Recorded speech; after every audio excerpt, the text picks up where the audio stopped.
దేశానికి పల్లెలే పట్టుకొమ్మలు అన్నారు మహాత్మా గాంధీ. గ్రామీణ భారతం స్వావలంబన సాధించాలన్నది ఆయన కల. గ్రామాలు అభివృద్ధి చెందితే దశల వారీగా దేశం ప్రగతి పదంలో వెళ్తుందని గాంధీజీ ప్రబోధించారు.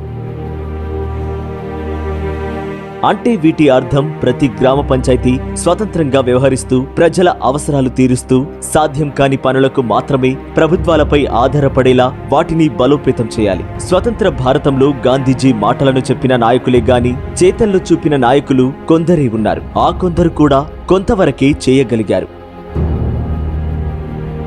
కానీ తొలిసారి పల్లెలు ప్రభుత్వాల మీద ఆధారపడే పరిస్థితిని పూర్తిగా మార్చిన పాలన కేవలం జగన్ ప్రభుత్వంలో మాత్రమే చూడగలిగాం. గ్రామ సచివాలయాలు, వాలంటీర్ల వ్యవస్థతో ప్రజల వద్దకే ప్రభుత్వ సేవల్ని తీసుకువెళ్లిన ఘనత జగనన్న ప్రభుత్వానిది. వైఎస్ఆర్ రైతు భరోసా, వైఎస్ఆర్ రైతు ఉచిత పంటల బీమా, వైఎస్ఆర్ సున్నా వడ్డీ పంట రుణాలు సహా పలు రకాలుగా రైతులకు ఉపయోగపడే కార్యక్రమాలు చేపట్టింది.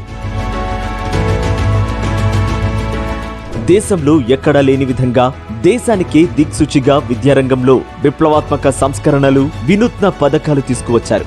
ఇప్పటి వరకు 66,000 కోట్లకు పైగా నిధులు ఖర్చు చేసి విద్యార్థుల బంగారు భవితకు బాటలు వేశారు.